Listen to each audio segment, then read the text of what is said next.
tal? ¿Cómo están? Buenas noches. 21 en punto, 23 grados la temperatura en Asunción. Estamos por Unicanal, también estamos por el 13 como cada domingo. Gracias por la preferencia.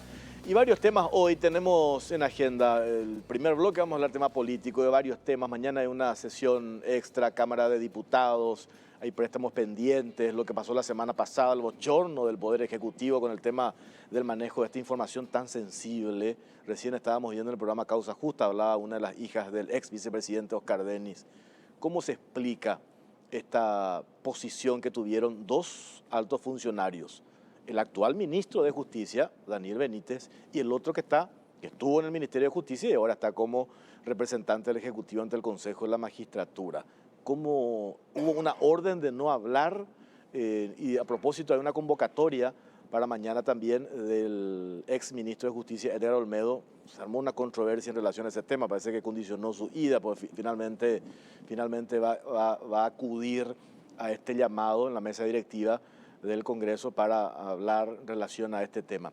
Y lo otro, ¿por qué se hace este adelanto, sesión esta también? Tiene que ver por lo que va a pasar el miércoles. Hay todavía muchas preguntas. Va a estar con nosotros Iván Ojeda, el actual director del Instituto Nacional de Estadísticas. El censo se hace este miércoles. Estábamos escuchando esta mañana las homilías en Caacupé. Monseñor hace referencia a la importancia más allá, porque esto hay que decirlo, nos llamaban el otro día en la radio, nos decía una señora, ¿por qué se hace entre semanas? Un día que vamos a perder, que tenemos que estar prácticamente encerrados. Y yo le explicaba, no porque a mí se me ocurre, sino porque así funciona, la importancia de que tengamos números certeros en diferentes ámbitos, porque eso es determinante después para la construcción de las políticas públicas. Porque si no sabemos qué tenemos ni cómo estamos parados, cómo se construyen políticas públicas. Por eso es muy importante lo que se va a hacer este miércoles con el censo y qué es lo que se insta. Decía Iván Ojeda la semana pasada, por supuesto, las personas que no se quedan, porque hay algunas excepciones, pero quienes deciden no quedarse, no se van a ir presas esas personas. Se pide un poco de conciencia para acompañar este trabajo que se pretende concretar, que se pretende realizar para actualizar y tener todos los números en nuestro país y a partir de allí, reitero, se puedan diseñar lo que tenga que ver con políticas públicas. En el último bloque vamos a hablar con el economista José Luis Rodríguez Tornaco, esto que todos los economistas, hasta los más optimistas, nos presentan un panorama desastroso que tiene que ver con el derrumbe de la macroeconomía, que tiene que ver con la inflación, que tiene que ver con la inversión pública, el endeudamiento. Y el martes pasado en la Caja Negra hablamos con el analista económico Pablo Ger, que nos mostró unos números concretos, pero lapidarios. Por ejemplo, este año casi el 80% de la inversión pública se destinó para infraestructura en general y para rutas en particular. Y no se dio un equilibrio para también priorizar a los sectores sociales. ¿Y qué significa eso? No priorizar a los sectores sociales, lo que estamos padeciendo hoy. La plata no alcanza, aumenta el índice de pobreza. ¿Y esto por qué? Con el único fin de que la empresa del presidente, que es proveedora de asfalto, crezca en los últimos 4 años de tener un nivel de facturación, subió 450% más. Es escandaloso ese esquema de corrupción montado en este gobierno, la administración de Mario Abdo Benítez, que entre paréntesis, una cuestión que nos preguntábamos el otro día en la radio, el presidente se fue a España. Bochornos, entre paréntesis, pues es una cuestión del protocolo. Vamos a dejar pasar, porque mucha gente ya se burló de eso en las redes sociales. Pero lo que sí nos tiene que preocupar, más allá de esos papelones y los bloopers que hizo el presidente, ¿cuánto nos cuesta estos viajes que hace el presidente de la República? Se fue a Europa, estuvo en España, estuvo en Madrid, volvió ayer y el martes se va a Alemania. ¿Por qué? ¿Por qué no se quedaron 2 días? Me decían el otro día iba a ser más barato, más caro si se quedaba allá con toda esa comitiva, porque no se fue por supuesto el presidente solo ni su esposa, se fue con una frondosa comitiva. ¿Cuánto nos cuesta eso? Y justo el presidente de la República no va a estar el día miércoles, que se hace el censo, que a propósito coincide que va a pasar su cumpleaños en Europa. ¿Tiene eso que ver o hay una necesidad impostergable, urgente del viaje del presidente de la República ahora de vuelta en 2 días a Alemania? Ayer nomás llegó de Europa, de España específicamente. ¿Cuánto cuesta eso? Hay plata disponible, estamos en condiciones de despilfarrar en estos viajes cuando tenemos un presidente que ya está de salida. ¿Quién puede hoy cerrar acuerdos o panoramas de inversión con un presidente que ya está de salida? Bueno, de eso vamos a hablar en el primer bloque. Ya están con nosotros dos diputados. Le presentamos a Tadeo Rojas, diputado por el Partido Colorado del Departamento Central, candidato a la gobernación, precandidato a la gobernación por el Departamento Central. ¿Cómo está Tadeo Rojas, diputado? Buenas noches, Jorge. Gusto en saludarte a vos, un saludo a la audiencia. Muchas gracias por darme esta oportunidad de compartir aquí este prestigioso programa. Y también está con nosotros Raúl Latorre, diputado, también precandidato. Estás para el siguiente periodo. Estamos viendo en las encuestas, te posicionan bastante, ¿verdad? Bastante bien. ¿Cómo estás, diputado? Es así. Muy buenas noches, Jorge, al colega, amigo y compañero Tadeo y fundamentalmente a toda la audiencia de Carabajur Cruz. De ya un gusto volver a compartir contigo, Jorge. Es así, de hecho que en Capital hay un posicionamiento muy importante y ventajoso por parte del proyecto del Movimiento Honor Colorado, desde las candidaturas principales, la de Santiago y Horacio, pasando por las nuestras, así que en la mayoría de las encuestas también estamos encabezando el proceso electoral. Vamos a arrancar por lo más superfluo, después va a ir a lo más profundo, digamos. Este viaje del presidente, ¿ustedes se hacen la misma pregunta o nosotros nomás por una argelería? Porque a nosotros nos dice que no le queremos a Marito. Yo no, a mí me importa un bledo, Marito. Pero el recurso, la plata, gente te y la plata, nos sobra para irte a Europa, venir 2 días, después te vas otra vez. ¿Cómo se entiende eso? ¿Cómo se explica eso? A mi criterio es una total falta de planificación, de ordenamiento de la gestión del presidente, como se viene viendo desde el principio. Una vez más, ante un país que está sumido en una situación crítica, nosotros que estamos recorriendo el departamento central todos los días encontramos una crisis tremenda, falta de fuente de trabajo, falta de seguridad, falta de una mejor atención a la salud, falta de una política de reactivación económica, la microeconomía está terriblemente golpeada y bueno, criticamos lógicamente porque consideramos que no es un momento adecuado para hacer estos viajes muy costosos para el Estado y es más, lo peor aún es que viene y al día siguiente prácticamente está volviendo a ir. Claro. Sabemos que está llevando detrás 15, 20 personas y eso tiene un costo bastante elevado. Podrían haber planificado y organizado una agenda y bueno, hacerlo de una vez todo, ¿verdad? Porque el país está en una situación realmente difícil como para darse el lujo de estar viajando cada rato a Europa. Tampoco le necesitamos mucho al presidente acá, ¿verdad? Pero uno dice, no aporta tampoco mucho, ¿verdad? Pero estos gastos innecesarios, ¿verdad?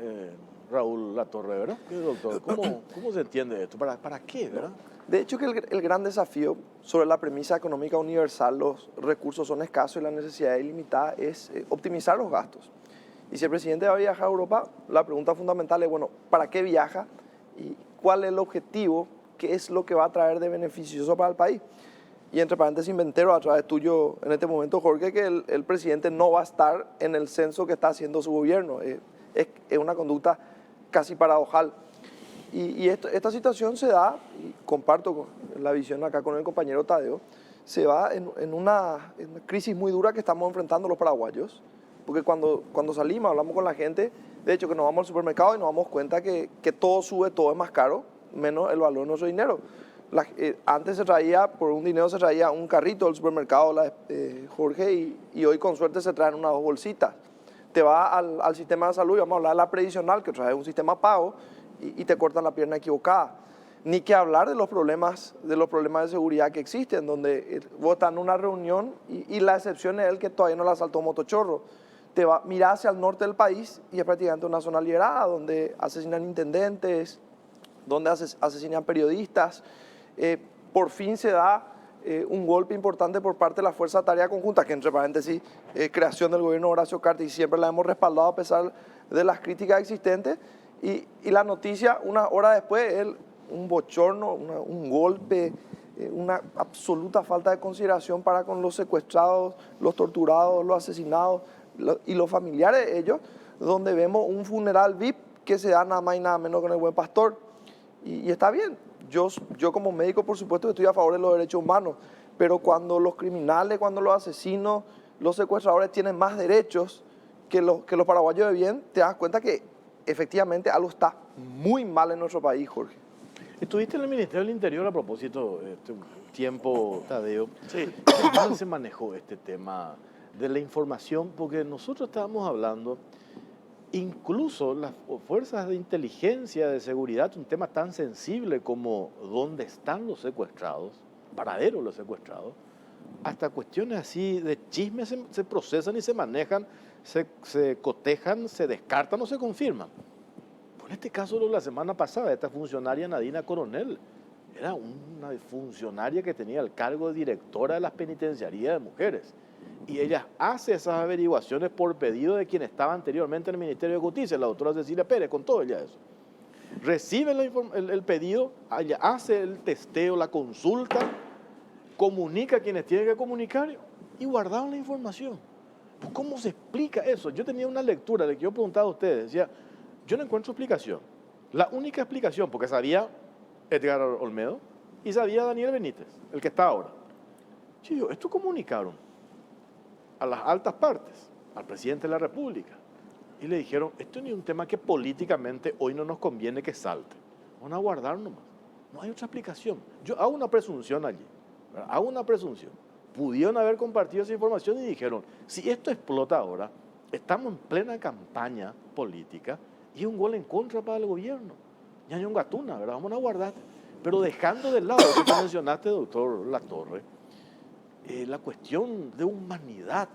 Recién le estaba viendo a esta señora, la hija de Denis, por Dios, la desesperación que tiene toda esta familia. Entonces quiere decir que no hay luego empatía, una cuestión de sensibilidad hacia esas familias que están padeciendo nada más y nada menos que un secuestro. Asimismo, todo da que pensar de que ocurrió lo que estás exactamente mencionando. Estos son consideradas informaciones sensibles que de inmediato se tiene que procesar. De ninguna manera no se puede dejar oculto este tipo de datos y esto se activa el equipo del Servicio de Inteligencia, se remite a la Fiscalía. Esta señora también cometió un grave error porque al haber notado la indiferencia del ministro en ese entonces de no darle la importancia debida a este caso, ella por cuenta propia debió haber informado al Ministerio Público. Es un caso que nos tiene a todos muy preocupados hasta hoy, por supuesto el secuestro de estas 3 personas y habiendo tenido una información de esa naturaleza, imagínense que se haya dejado y se haya ignorado, no se le haya dado importancia, ese es un gravísimo error. Hace unos días nada más en la Cámara de Diputados acompañábamos nosotros la ampliación presupuestaria para el tema de el aumento en lo que hace relación a las informaciones precisas con relación a los secuestrados. Las famosas recompensas. Efectivamente, la famosa recompensa. Eso existe, los gastos reservados existen. Entonces, justamente para este tipo de situaciones. Entonces llama la atención poderosamente que esto haya ocurrido así y por supuesto que hasta este momento no hay una señal clara de intervenir en este caso, no hay una señal clara. O sea, se está generando un manto de duda terrible y que nos pone de nuevo en una situación terriblemente difícil, crítica.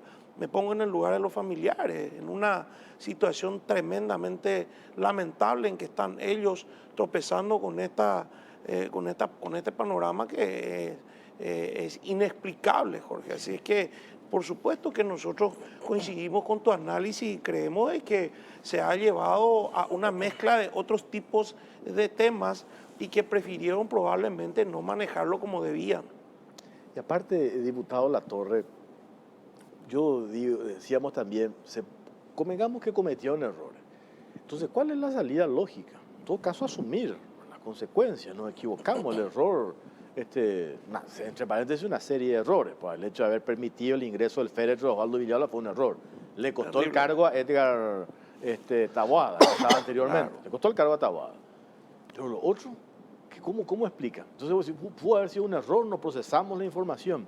¿Qué hicieron? Primero el presidente se mandó mudar. Lo segundo, buscaron la manera de desviar la atención, utilizaron algunos medios de comunicación afines al oficialismo y se fueron a supuestamente averiguar quién era la informante de Anadina Coronel.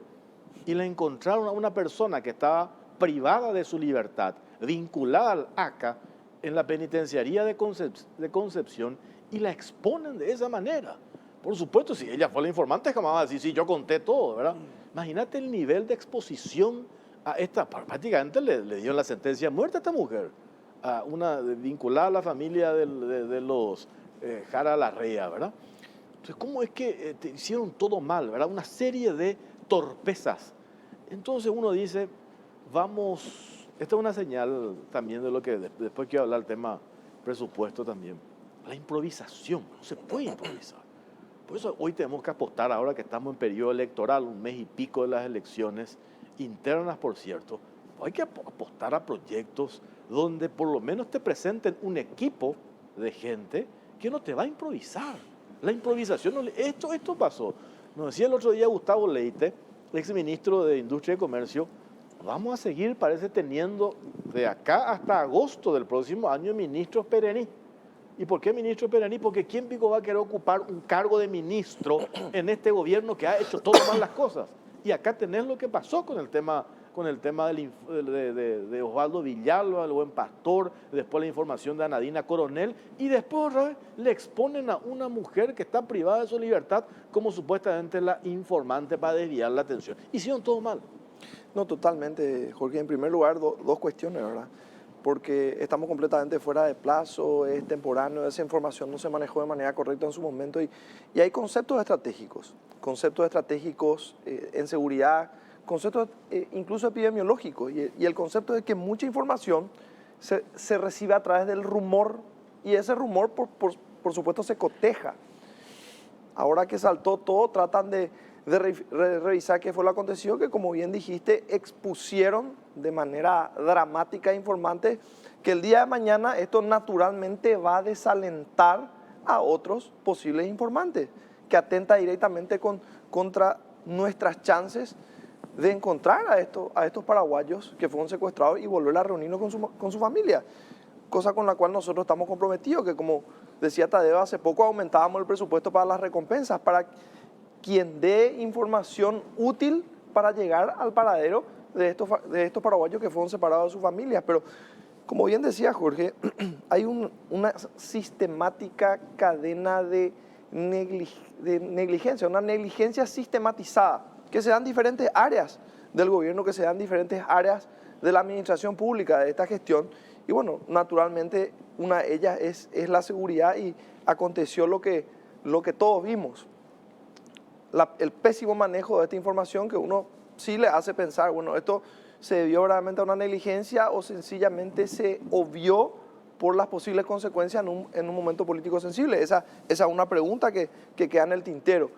Pero después veíamos lo que pasaba con el funeral VIP, entre otras situaciones que prácticamente es una constante en este gobierno, en las diferentes realidades que atañen a la gestión pública. Y sí, tenemos un grave problema de seguridad, sí, tenemos un grave problema de salud, sí, tenemos un grave problema de inflación, tenemos un problema macroeconómico con cientos de miles de nuevos pobres y por supuesto tenemos un problema microeconómico que es la realidad que vive la familia paraguaya, que lo golpea cuando va al supermercado, que lo golpea cuando va a cargar nafta en su moto, en su autito y que sencillamente se vuelve cada vez más difícil vivir en esta nación. Es una nación rica, es un país rico que produce alimentos para más de 80 millones de personas, somos 7 millones de paraguayos y hay paraguayos que pasan hambre, Jorge. Es increíble.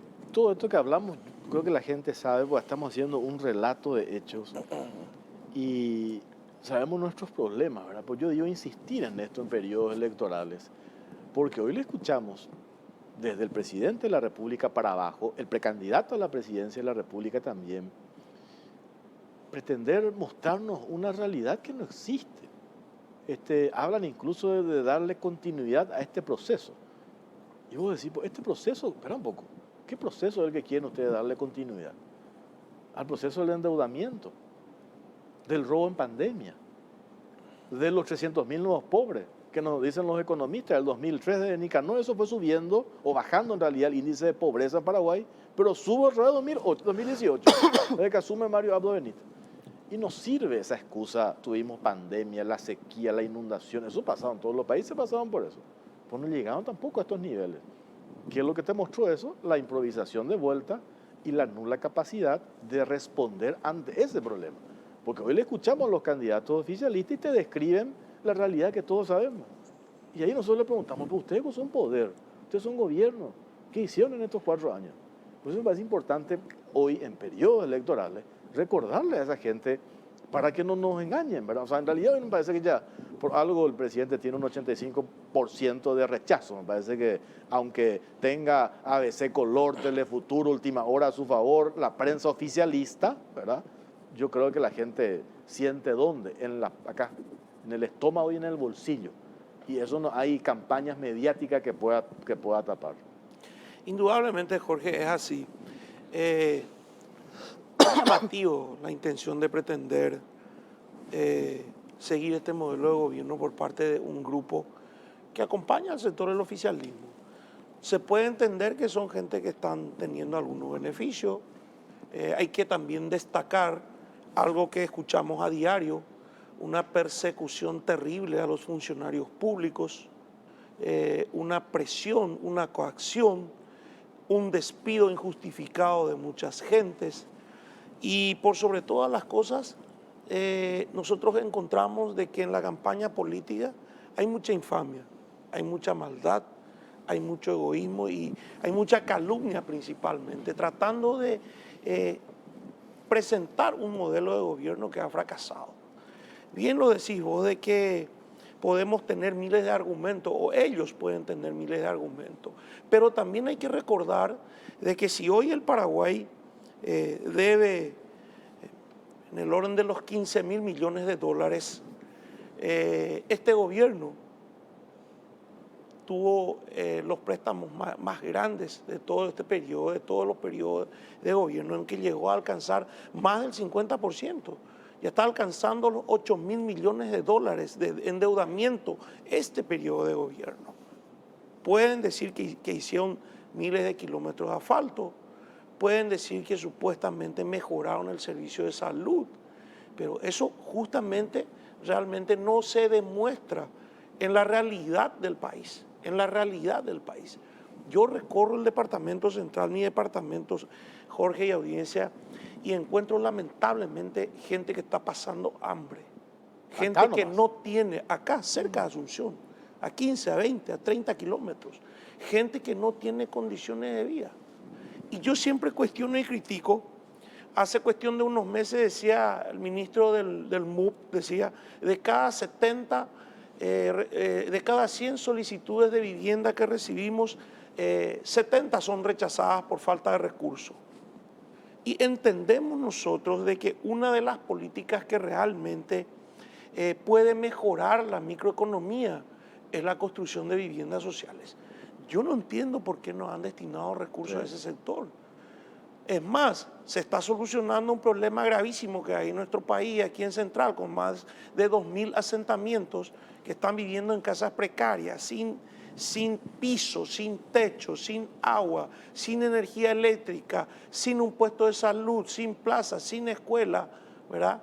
Y viven en una situación caótica, por un lado. Y por otro lado también, la construcción de viviendas sociales ayuda a mejorar la economía, la microeconomía, porque ahí trabaja todo el sector de la construcción. Se vende el ladrillo, se vende el cemento, se vende el tejuelón, trabaja el albañil, trabaja el electricista, el plomero, el azulejista, los almacenes de alrededores venden sus productos y funciona y hay circulante. Entonces ese es uno de los graves problemas que tenemos en el país, la falta de atención, repito, a la microeconomía. Por eso es que la crisis está hoy. Yo te cuento una anécdota, Jorge. Mi ciudad en Areguá se produce plantera, vos sabés eso y seguro todos saben, ¿verdad? La gente sale a vender en la espalda la plantera, 4 o 5 plantereros salen a recorrer la ciudad de Central. Hoy ya no salen. ¿Por qué no salen? Porque no venden nada. Hace poco me hablé con un artesano y me dicen, ¿dónde construir la vivienda? ¿Dónde construyeron la vivienda? ¿Dónde inauguraron? Oye, yo voy a la plantera, dice. Cuando hagan el catuero venden, O sea que la microeconomía, ni vendedor ambulante no se ve más en la calle, ¿verdad? Entonces yo no entiendo, por eso es que nosotros apuntamos a un cambio de modelo de gobierno, a un modelo de gobierno que tiene un testimonio de trabajo, que tiene un testimonio de gestión en el gobierno de don Horacio Cartes. Y me refiero a nuestra dupla, Santi Peña y Pedro Aliana. Fueron parte del gobierno. Santiago Peña fue parte, fue gestor, fue actor, fue uno de los protagonistas principales de un crecimiento económico, de una estabilidad económica, de circulantes, de inversiones por parte de inversionistas del extranjero que han venido por el sistema de maquila y generaron miles de fuentes de trabajo. Se ha invertido en las becas Carlos Antonio López. Hoy estamos aprobando, si el Pleno autoriza, mañana 30 millones de dólares más para fondear Becal, ¿verdad? Y esto seguro va a ser ya para el próximo periodo. No sabemos cuánto ha sido becado, ha disminuido tremendamente. ¿Por qué no recordar también lo que sucedió en la renovación de la flota del sistema de transporte público? Hoy Central de nuevo está atravesando por una terrible situación, la gente humilde que no tiene cómo circular por ese problema del sistema de transporte público que hoy existe. Entonces apuntamos al cambio de modelo de gobierno, apuntamos a la dupla presidencial de Santiago Peña y Pedro Aliana como prioridad absoluta para que realmente podamos lograr de nuevo una mejor calidad de vida para todos los paraguayos. El problema hoy, ustedes que están haciendo campaña, que están en contacto con la gente todos los días, es el bolsillo. El problema hoy es económico. El problema hoy es económico. Mencionaste en Areguá allí los artesanos que nos pueden vender planteras. El otro día hablábamos con el presidente de la Asociación de Oleros de Tomatí. Tomatí se está convirtiendo en una ciudad fantasma. Muerta. Están cerrando las olerías, sí. Los hornos están cerrando o están trabajando de forma alternada para no despedir gente. Entonces, ¿eso cuándo empieza a generarse, a moverse? Cuando se hacen, por ejemplo, las viviendas sociales. Y hoy se ha priorizado casi el 80% de la inversión pública este año nomás, datos oficiales que están corroborables en el Ministerio de Hacienda, a obras asfalto. Yo no digo que no necesitemos, claro. Ya ponen asfalto, pero hay que hacer un equilibrio, como nos decía el economista, el analista económico Pablo Kerken. Un equilibrio, ¿verdad? No todo asfalto para que gane más la empresa del presidente, sino hacer un equilibrio también para que chorree la plata. Y la única manera, y eso coinciden todos los economistas, que es lo que dinamiza la economía, es la construcción de viviendas sociales. Acabaste de dar la lista, ¿quiénes comen con eso? Así y hoy eso se dejó de lado. Y eso, por supuesto, se siente en el bolsillo de la gente. Totalmente, Jorge. Definitivamente tenemos que cambiar. Y lo que escribía acá el colega Tadeo, que pasa en Areguá, creo que pasa en Asunción y está pasando en el país. Una inflación que lastima tremendamente a nuestra población, una falta de trabajo que ahoga los sueños de cientos de miles de jóvenes que incluso se prepararon, que fueron a la universidad y que están con su título, con sus diplomas, con su certificado bajo el brazo. Nosotros creemos que esta es una confrontación de modelos, una confrontación de paradigmas. Es lo que estamos viviendo hoy, un gobierno de improvisación, un gobierno donde la inflación se disparó, un gobierno donde la seguridad prácticamente no existe y que a pesar de los graves problemas que existen en la gestión, si te pones a analizar, Jorge, la absoluta mayoría del gobierno está en campaña, ¿verdad? O sea, el presidente de la República se está candidatando a presidente del partido y el ministro que no es candidato a senador prácticamente está fuera de moda, están todos en campaña. O sea, con las tremendas dificultades para la gestión que de por sí existen y existieron desde el principio de este gobierno, hoy por hoy el gabinete presidencial está mirando hacia otro lado. Y nosotros venimos de una situación diferente.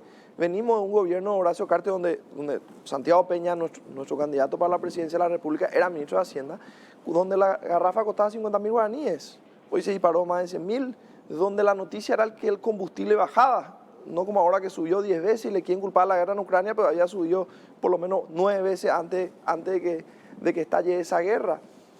Un ministro, una persona que se preparó, que vivió su vida con honestidad, con coherencia y que no tiene manchas.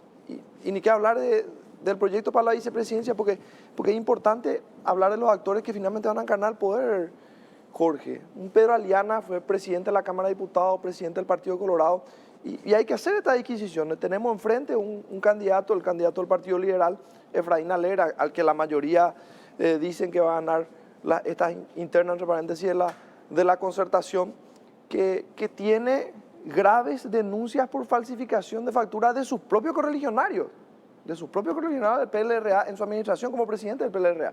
Y nosotros en contrapartida, el presidente del Partido Colorado, que hay que hablar de esto, está siendo felicitado por todos los organismos de control tras haber llegado a la Cámara de Diputados, haber hecho que la Cámara de Diputados, bajo su administración, sea la institución pública más transparente de este país.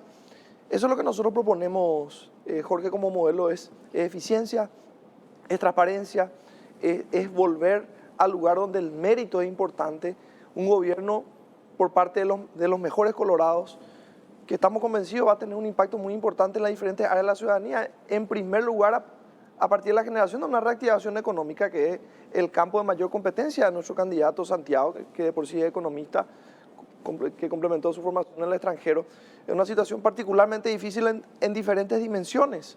Y por supuesto, es fundamental aumentar el gasto en salud, es fundamental hacer una distribución económica del gasto que no tenga relación con la cuestión empresarial o los intereses de quienes están en el poder, sino que esté relacionado con un sencillo hecho, que esa inversión del Estado, que es una de las herramientas principales para reactivar la economía, para incentivar, para motorizar toda la actividad económica de la población, sea distribuida y que eso pueda llegar a toda la población, que la familia paraguaya pueda sentir eso en su bolsillo, que la plata vuelva a alcanzar, que podamos ir a los centros asistenciales y tener la atención correcta, que no nos corten la pierna equivocada, y que las calles puedan volver a ser los ciudadanos, Jorge. Recordarás el impacto que generaron los linces, que tuvieron un tremendo impacto en la criminalidad y que volvieron a incentivar, a tener esa motivación, ese incentivo al patriotismo. Los niños querían que los linces vayan a su cumpleaños. ¿Qué fue lo primero que hizo este gobierno? Lo primero que hizo este gobierno fue lastimar, fue poner a un costado a los linces por el sencillo hecho de que fue obra del gobierno Horacio Cartes, pero es fundamental tener en la mira la construcción de políticas públicas, de continuar con aquello que funciona, corregir aquello que no funciona y fundamentalmente posicionar en los espacios de poder a los mejores hombres y mujeres y sanear los espacios de poder. Vos dijiste, estabas hablando, Jorge, de una situación que yo creo que es prácticamente una constante. Se cometen una serie de errores, pero nunca existe la admisión del error. Sí, nos equivocamos, vamos a corregir. Desde los casos más emblemáticos de corrupción, pasando por diferentes situaciones de profunda negligencia en el Estado, como la administración de la información que estábamos hablando sobre el posible paradero de Oscar Denis, pasando por la situación que se vivió con el funeral VIP. Nunca salieron a decir, nos equivocamos, vamos a corregir rumbo y vamos a ir en este sentido. O sea, hay una mezcla de situaciones, una tremenda negligencia, una falta de foco porque todos están concentrados en el proceso electoral. Y hay que decirlo también, hay una falta de humildad para entender los errores que se cometen y corregir rumbo, porque este país necesita con urgencia corregir rumbos. Y de eso se trata el proyecto que plantea el Movimiento Honor Colorado, de volver al paradigma que se planteó en el gobierno de Horacio Cartes, de la meritocracia, de la transparencia y de buscar fundamentalmente el bien de todos los paraguayos. Tengo que hacer una pausa cortita, a la vuelta seguimos hablando con nuestro invitado, el diputado Tadeo Rojas, también el diputado Raúl Latorre. Pero antes, viaja tranquilo con Banco Basa, pagando hasta en 12 cuotas sin intereses con tus tarjetas de crédito en todas las agencias de viajes y aerolíneas del país. Banco Basa, cuando quieras estamos.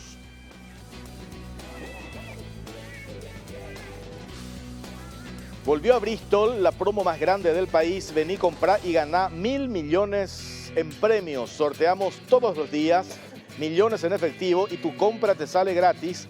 Además, en cada compra o con cada compra te llevas una cuota de regalo para tu próxima compra. Y como si fuera poco, en el sorteo final regalamos una increíble camioneta Volkswagen Amarok full equipo 0 kilómetro 2022. Aproveché y comprá hoy con los mejores precios del país. vos podés ser uno de los ganadores. Bristol, la mejor casa de electrodomésticos del país.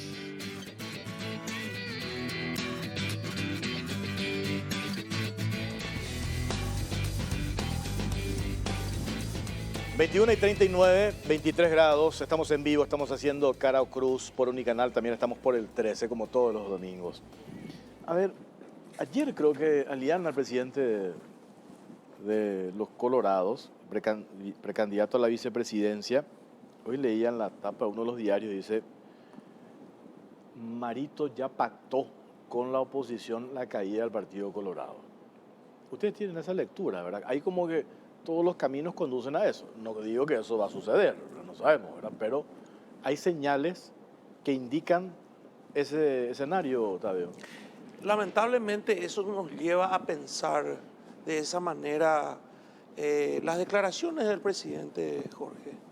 En programas de televisión en varias ocasiones ha manifestado él de que él no va a acompañar a la dupla de Santi Peña y Pedro Aliana si es que gana las internas, que no va a subir al escenario, que no va a haber abrazo republicano y una serie de cuestiones que indudablemente la única conclusión del cual podemos sacar es que evidentemente él no va a acompañar al Partido Colorado la lista 1 después de las internas, una vez que el Movimiento Honor Colorado gane el 18 de diciembre, ¿verdad? Nosotros estamos preparados, vamos a trabajar con la dirigencia de base de todo el Paraguay. El Colorado está consciente de que el Partido Colorado debe seguir siendo gobierno y más aún con una dupla presidencial de Santiago Peña y Pedro Aliana que representa una esperanza y una garantía para volver a recuperar cosas importantes que ha perdido en el país. Nos gustaría mucho, yo me considero un dirigente de base porque he pasado por todas las instancias, nos gustaría mucho de que los líderes del partido realmente tengan esa actitud, ese renunciamiento de demostrar al pueblo colorado de que se respeta la voluntad popular y de que nos vamos a unirnos todos post-interna. Pero nosotros vemos muy difícil esto por parte del presidente de la República. Y el presidente Aliana viene mencionando eso porque evidentemente tiene informaciones mucho más precisas, probablemente, de que el presidente de la República está más conversando con el propio Efraín Alegre que con el Partido Colorado.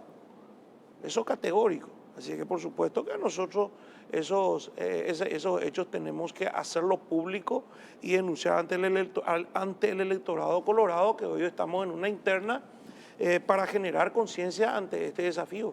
Y nos llama la atención esa actitud, digamos hasta rebelde si se quiere, de ese mensaje, ¿verdad? De una persona que se está candidatando para presidente del partido. Una cuestión que realmente nosotros los colorados no digerimos. Unas internas coloradas siempre fueron muy sangrientas, por utilizar el término acostumbrado, pero siempre ha habido, respeto de los resultados y siempre ha habido el abrazo republicano y siempre ha habido la unidad y siempre ha habido la fuerza del partido para enfrentar a la oposición. Nosotros anhelamos que eso se dé el próximo 19 de diciembre y aquellos que no quieran hacerlo, bueno, paciencia, pero sí entraremos a la cancha a trabajar con todos y dándole el espacio y la participación sin distinción ni sin discriminación porque estamos acostumbrados a ese estilo de hacer política. Yo decía, las internas del Partido Colorado siempre nomás luego fueron así duras, sangrientas, peleadas, reñidas. Yo nomás decía, esta en particular tiene, a mi criterio, dos diferencias de las internas reñidas anteriores del partido de ustedes, que es el Partido Colorado. Una, donde está un presidente de la República que abiertamente hay ni siquiera un flirteo, está encamado con referentes de la oposición. Por eso hoy forman parte de su gobierno. Eso no hay ninguna duda. Y del otro lado, quienes deberían hacer el rol de oposición están como que muy callados. Están más preocupados por el sector de ustedes, que no son gobierno, o por el líder del movimiento de ustedes, que desde hace 5 años, 4 años dejó de ser presidente, pero dejan pasar todo esto que estábamos mencionando de lo que sucede en este gobierno, el bochorno, la corrupción, todo lo que ya sabemos, ¿verdad? Y el otro elemento es cómo están utilizando las instituciones del Estado para la persecución a los adversarios políticos. Y eso es muy peligroso. Eso es muy peligroso porque lograr institucionalidad lleva tiempo. Y se ha construido institucionalidad en el Banco Central del Paraguay, en la CEPRELAT, en el Banco Nacional de Fomento, en otras instituciones. Y sin embargo, hoy viene la orden de utilizar la funcionalidad de esos ministerios para obtener información privilegiada y pretender erosionar a los adversarios políticos. Y el daño que se le hace a la institución es enorme. Acá tenés el ejemplo de lo que pasó la semana pasada, el reclamo que hacen desde el Ministerio Público por el tema del rechazo, del aumento del presupuesto de los 60.000 millones que pide la Fiscalía. Y hablaba yo con el doctor Pablo Lemir, que no está metido en la politiquería. Y coincidíamos en un aspecto. Cuando se pretende pasarle factura a quien está al frente de esa institución, en realidad no la estás perjudicando a la señora Sandra Quiñones. Está perjudicando a la institución. Sí. Y a esa institución que hoy está debilitada en materia de infraestructura, de recursos, para hacer frente a los problemas de la gente. Entonces le está perjudicando a la gente. Cuando necesitamos psicólogos, necesitamos peritos, necesitamos una serie de cuestiones, por eso necesitamos contratar gente. Hoy necesitamos saber qué pasó en la justicia electoral. ¿El incendio fue provocado o no fue provocado? Y los peritos te dicen, tenemos trabajos anteriores que no podemos soltar, que también son importantes. Entonces necesitamos más recursos. Entonces, ¿qué es lo que se hace? Se pretende pasarle factura a esa institución porque no responde a los intereses del presidente de la República, que quiere usar esa institución para el garrote político de los adversarios. Entonces, para mí esa es la diferencia, digo, de internas anteriores del partido de ustedes, el Partido Colorado, con esta interna que me parece que es preocupante, ¿verdad? Sobre todo lo último, ¿verdad? Que tiene que ver con la prostitución de las instituciones al servicio del presidente, pero de los intereses del presidente para erosionar a sus adversarios políticos. Totalmente. De hecho, Jorge, que es nuestra impresión, y es la impresión también que la escuchamos de forma muy reiterativa de quienes peinan más canas que nosotros, que nunca existió tanta persecución política por parte del gobierno de turno como el día de hoy. Y además lo que es paradojal es que la persecución siempre está mal. No importa el color, no importa el signo, no importa la ideología, pero paradojalmente persiguen a sus propios correligionarios, los colorados, que trabajaron al unísono en la lista 1 para que Mario Abdo Benítez sea presidente de la República. Espectaculares. Pero permíteme decirte una cosa que también es una sensación claramente instalada, porque yo soy convencido de que finalmente la situación política al acontecer, por sobre todas las cosas, se siente en la piel, más allá de las mediciones, que todas son favorables, entre paréntesis. Nosotros, los colorados, somos alrededor de 2.700.000 paraguayos, cientos de miles que se afiliaron a la administración de Aliana, entre paréntesis. Nosotros elegimos a nuestros representantes en nuestra interna. Nos elegimos entre 4 paredes, nos elegimos en una familia, en un clan familiar. Vamos a las elecciones democráticas con un acuerdo tácito. Buscamos, proponemos nuestros candidatos y quien es electo, quien es apoyado por la mayoría, salimos y lo apoyamos todo. Ese es el acuerdo tácito de las internas. Existieron cismas en el Partido Colorado en el pasado, ¿sí? Han existido cismas. Y cuando hablo de cismas, hablo que la dirigencia colorada y que el pueblo colorado se vio metido en una división importante, que no es lo que está pasando ahora. En este momento hay una persecución cupular que viene por parte del Ejecutivo, una intención de dividir al partido que viene por parte del Ejecutivo, pero que no permea ni la dirigencia ni el pueblo colorado, que anhela su unidad. y ni siquiera en ese sentido, Jorge, te estoy hablando de la dirigencia o de los adherentes del movimiento, ¿no? Colorado, que por supuesto creen en la unidad. Nosotros entendemos por todos los medios, creemos y estamos convencidos que vamos a tener la victoria, sino que te hablo de dirigentes importantes, referentes de fuerza republicana, que te dicen, porque tenemos amigos en todos lados, ¿verdad? Y hay buenos correligionarios en todos lados, que te dicen, Raúl, yo en este momento tengo un compromiso, o tengo una situación que hace que tenga que asumir esta posición política. Pero el 18 de diciembre por la noche, todos vamos a estar firmes al llamado del partido y creemos que va a ser al llamado para trabajar por la candidatura de Santiago Peña y Pedro Aliana. Y esa es una situación que se vive en la calle. Entonces, hay persecución como nunca. Hay un problema acumular como nunca. Hay comentarios absolutamente desacertados por parte del presidente de la República, que se candidata para presidente del Partido Colorado, pero dice que no va a acompañar al ganador. Una contrariedad, una paradoja de lo que está pasando. Pero a su vez hay una tremenda esperanza en el proyecto de Santiago Peña y Pedro Aliana por parte de la dirigencia colorada, del pueblo colorado y los paraguayos en general.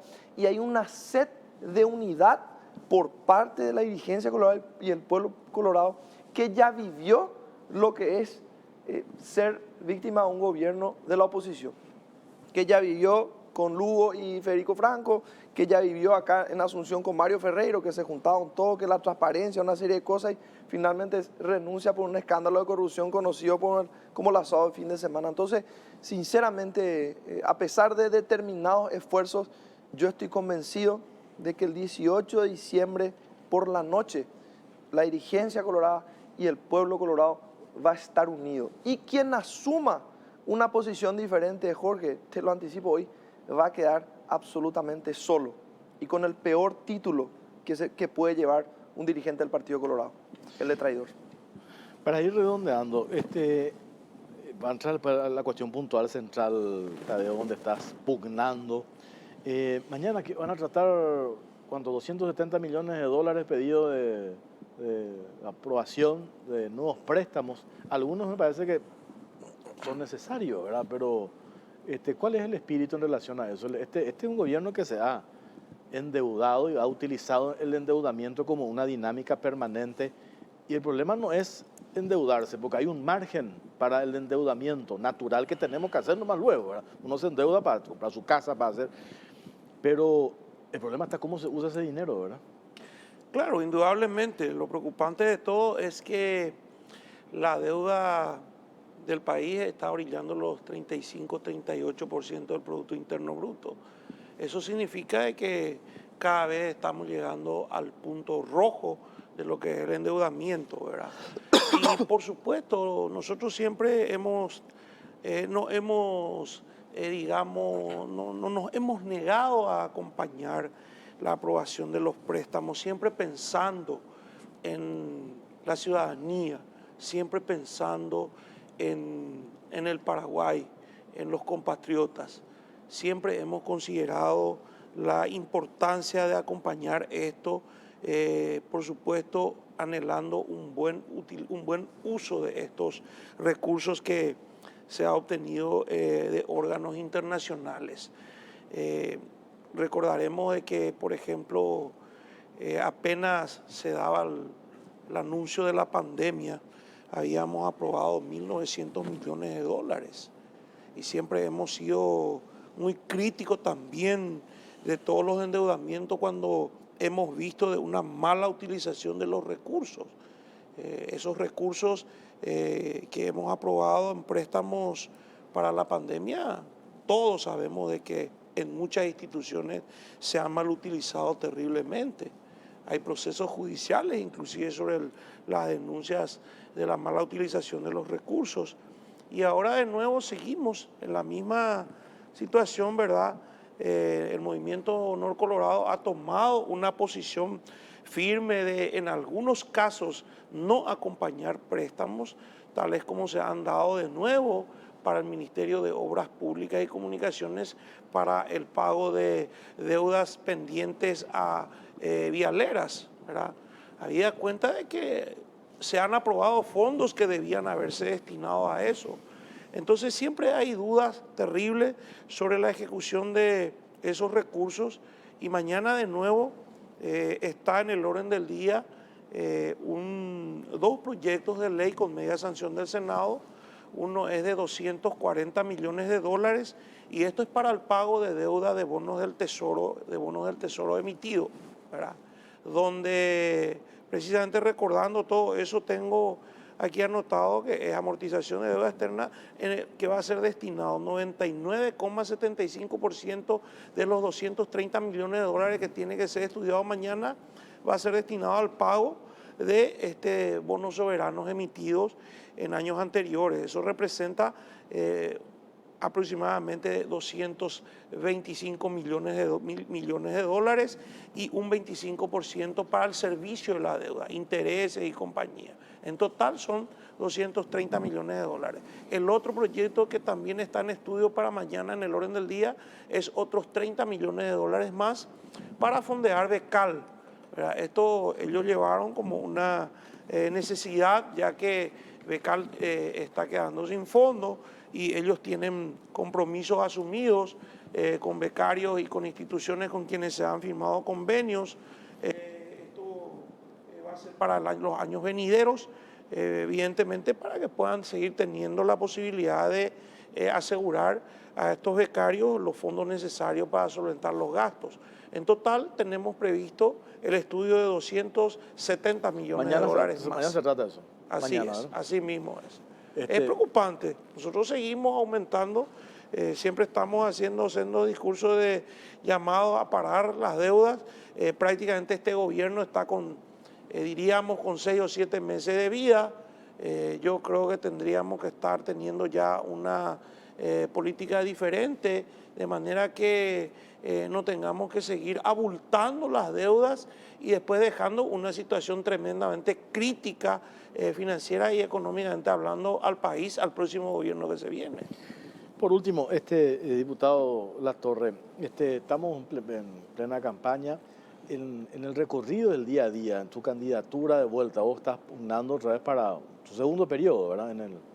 En la calle en Asunción hay un rechazo también en cuanto a resultados por parte de este gobierno. Se siente eso, ¿verdad? Hay muchas que no escuchan. No, hay un rechazo, digo, ¿verdad? De resultados, en el día a día, ¿verdad? No, totalmente. Mira, dos cosas, Jorge. La primera es que efectivamente la gente quiere cambiar, porque lo que tenemos en la mesa, en la interna del Partido Colorado, es continuar por este sendero. Finalmente representa los mismos jugadores que están en este gobierno que cambian de posición para tratar de continuar en el poder o hacer un cambio de modelo en base a personas preparadas, personas honestas y que ya han sido probadas en la función pública. Y lo que sentimos en la calle, más allá del apoyo, la esperanza que existe en Santiago Peña y en el proyecto de las candidaturas del Movimiento Honor Colorado, es esa voluntad de cambiar, de que esto no puede continuar así. Ahora, quiero referirme a una situación en la que hablaba Jorge, que me parece sumamente importante, y es ese abrazo mortal en el cual se encuentran en este momento el oficialismo y la oposición.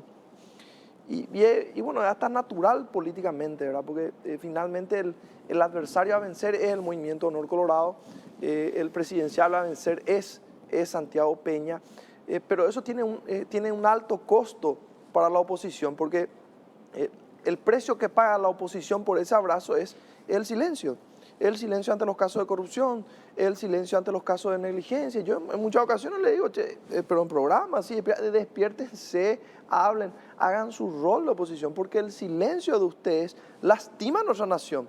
Y nos toca finalmente a nosotros, que si bien compartimos la afiliación al partido político Somos Colorado, le toca al Movimiento Honor Colorado en muchos casos hacer oposición. Por supuesto, una oposición responsable que dice, esto está haciendo mal, en esto no te vamos a acompañar, esto te vamos a cuestionar, pero que aquello en lo que creemos que sí es conveniente lo acompañamos, como lo decía Tadeo.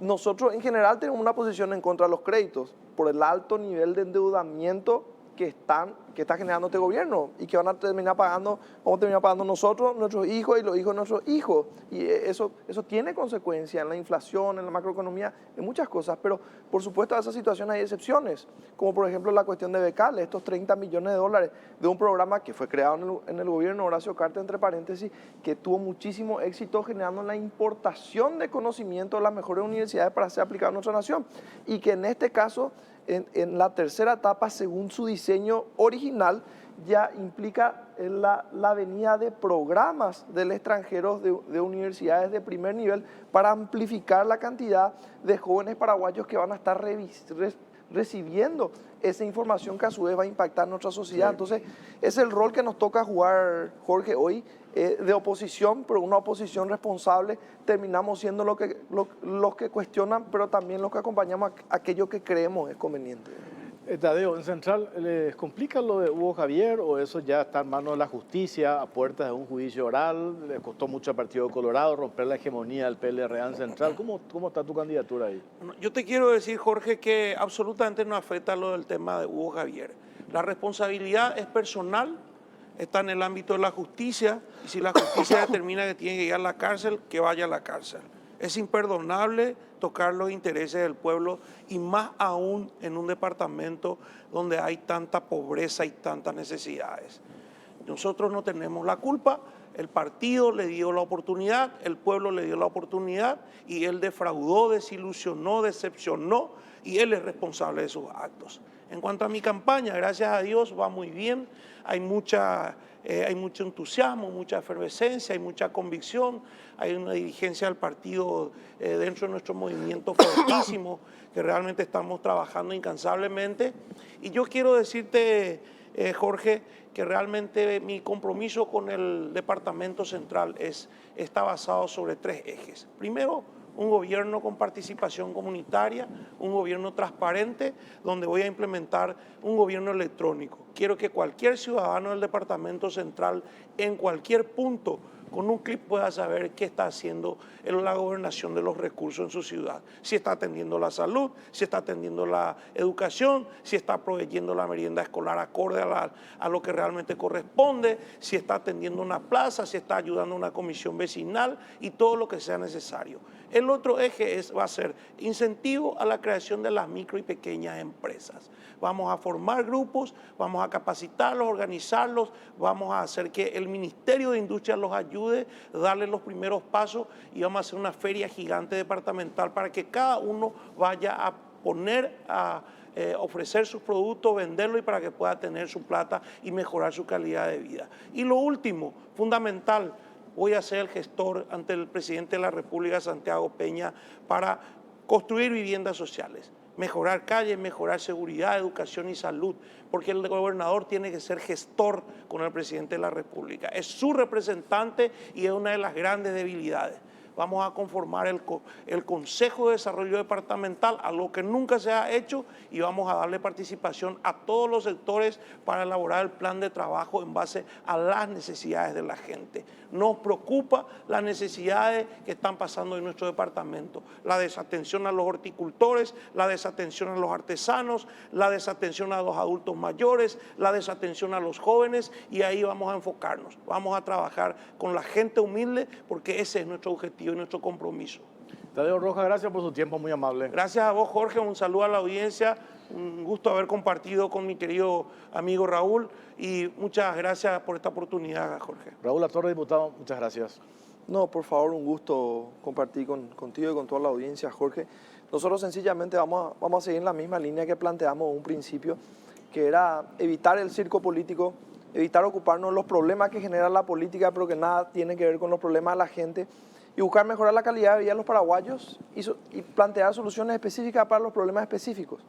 Cuando vino la pandemia, no habían camas de terapia intensiva, ya no daba hasta el sistema público, presentamos Código Gasto Cero, que buscaba que el Estado financie las camas de terapia y toda la atención en el sector privado, porque la salud es un bien público, nunca una mercancía.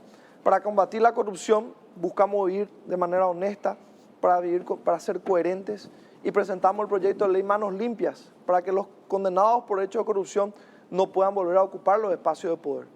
Para fortalecer la democracia, acompañamos con toda nuestra fuerza la famosa acta de función de la lista sábana, que es el desbloqueo, otorgándole a la ciudadanía el poder para elegir finalmente sus representantes.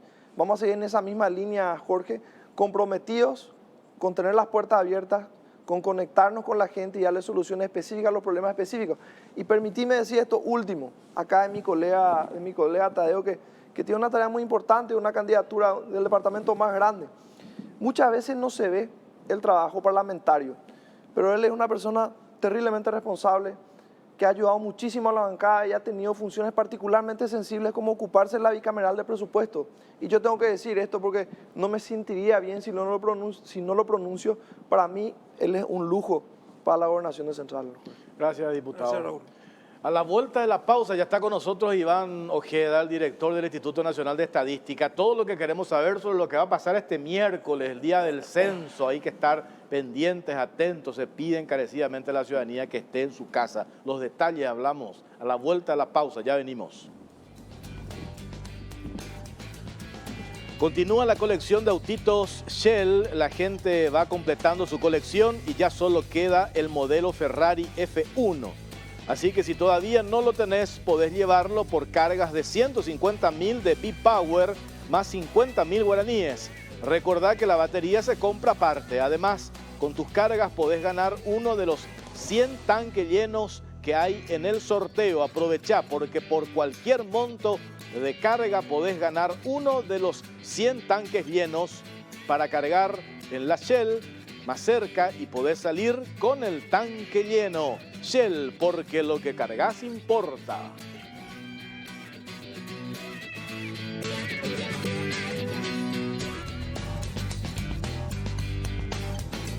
Bueno, ya está con nosotros Iván Ojeda, director del Instituto Nacional de Estadística. Esta semana, por supuesto, el censo va a ser la noticia protagónica por la importancia que implica esta actividad para el país. Lo que hablábamos recién, la importancia de tener estos números para que después esto se traduzca en la construcción y elaboración de políticas públicas. Por eso es tan importante la actividad que se va a realizar el miércoles, más allá de que estamos en medio de la politiquería, etcétera, etcétera, hay que mirar desde ese punto de vista. ¿Qué es lo que se va a hacer cuando se recoge información certera, independientemente a cuál sea el gobierno que nos toca el próximo año, la oportunidad de construir políticas públicas? ¿Cómo se construye políticas públicas? Con los números que vamos a recoger este miércoles. Es así, Iván Ojeda, ¿cómo estás? Tal cual, muy buenas noches, Jorge. Muchas gracias por la invitación. Un saludo también a esa gran audiencia que siempre te sigue. Y así como estás señalando, ¿qué es lo que vamos a medir el miércoles? Vamos a medir cómo está la democracia y cómo evolucionó en los últimos 10 años. Y digo esto pensando en la teoría de un premio Nobel de Economía, profesor de la Universidad de Harvard de Economía y Filosofía, Amartya Sen. Y él decía, los países democráticos no son solamente a aquellos países donde pueden votar sus habitantes, sino que a aquellos países donde mayor existe el goce de los derechos. Y es justamente eso lo que vamos a medir. Vamos a medir cómo están los derechos constitucionales que tienen que ver con la calidad de vida de los habitantes en la República del Paraguay. ¿Cómo están los niños? ¿Cómo están los adultos mayores? ¿Cómo están las personas con discapacidad? ¿Cómo son nuestras relaciones civiles? ¿Cómo está la comunidad indígena? Eso y mucho más que esencialmente nos va a dar el censo, conociendo cuántos somos, dónde estamos, qué tenemos, cómo vivimos, y todo esto nos va a decir qué necesitamos como país para estar mejor. A ver, vamos a lo práctico. Ya el miércoles ya sabemos de las excepciones, quién pueden trabajar, quiénes no. ¿Cuál es el procedimiento, Iván? Así graficar. Yo me quedo en casa, viene, me toca el timbre, yo le recibo a 1 o a 2 censistas, se tiene que identificar, le llevo a la sala, se sienta, le preparo el desayuno si quiero o no, le invito, eso ya queda a criterio del dueño de casa. Yo me acuerdo en la época de colegio, tocó en el 92. 92 hicimos. No, en el 92 fuimos censistas nosotros, Sí. ¿verdad? Me tocó un barrio de San Vicente, me acuerdo. Y llegué, primera casa, te invitaron al desayuno, aceptás, ¿verdad? Pues, una cuestión de cortesía. Los paraguayos pues somos muy cordiales. Segunda casa, desayuno. Tercera casa, dije, por Dios, basta, ¿verdad? Yo vengo a trabajar. Pero a ver, contanos cuál es el procedimiento del día miércoles. Sí. ¿Cómo El arranca? el momento de la verdad va a tener, cuando llegue el censista a nuestras casas, lo primero que tenemos que hacer, Jorge, es verificar la identidad del censista, por una cuestión de seguridad. Ahí estamos viendo, vamos a tener una credencial donde tenemos que ver la cédula de identidad del censista que nos visita. El censista va a tener su cédula ahí Va a metida en la tener un credencial. portacédula, es un Ahí, portacédula. sí. Ahí está un prototipo, ¿verdad? Justo metí mi cédula ahí. Sí. Al dorso hay un código QR, Jorge, en donde vamos a poder, digamos, entrar a la base de datos y irnos al listado de censistas y supervisores que van a trabajar ese día. Yo le puedo pedir al censista eso, Sí, le le por mi podés pedir, teléfono y acercarle reviso si smartphone. efectivamente él es un censista. ¿verdad? Y ve si Iván Ojeda realmente es el censista Sí. que dice ser. Primer sistema de reconocimiento. El segundo, esto va a tener el censista un bolsón muy parecido a este, con el logotipo del censo de población. Si siguen las dudas, podemos llamar ese día al 911 y preguntar o denunciar cualquier situación que pueda existir. Y también vamos a habilitar ese día un número corto, 178, 178. Ese va a ser el número del call center del censo. El ciudadano constató de que se trata evidentemente de un censista. ¿Van uno o dos? Una persona Siempre va a ser uno. Va a ser una persona. Eventualmente puede estar acompañado por su supervisor, pero en la mayoría de los casos una sola persona. Le dejamos entrar a nuestra casa, a nuestro patio o a nuestra sala. No hace falta de que el censista recorra el interior de nuestra vivienda, que recorra todas las piezas, los baños. No hace falta. No nos tiene que hacer firmar nada, Jorge. Nosotros hacemos la declaración, nos va preguntando, nosotros respondiendo. ¿Cómo arranca la entrevista? Por el jefe del hogar. Al jefe del hogar o jefa del hogar se le pregunta sobre los datos de vivienda y hogar. ¿Qué servicios básicos tiene la vivienda? La materialidad de la vivienda, qué bienes de confort tiene, si tiene ventilador, aire, etcétera, cómo está estructurado ese hogar, o sea, cuántos viven habitualmente en esa vivienda. Y después pasamos persona por persona con los datos de población.